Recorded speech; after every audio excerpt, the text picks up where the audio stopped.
Welcome, in front of me I have Realme 5i, and today I'll show you how you can create folders on the home screen.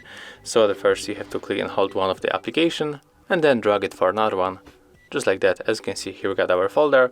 When you click on it once, you are going to open it. When you click on the name, you can rename. By tapping on X, you are going to clear that name, and let's type, for example, apps. Tap on the switcher to confirm, then click outside to confirm again. If you want to add here other apps, just click, hold, and then drag them to this folder. You can move that folder like any other icon and also move through the screens. I mean between screens.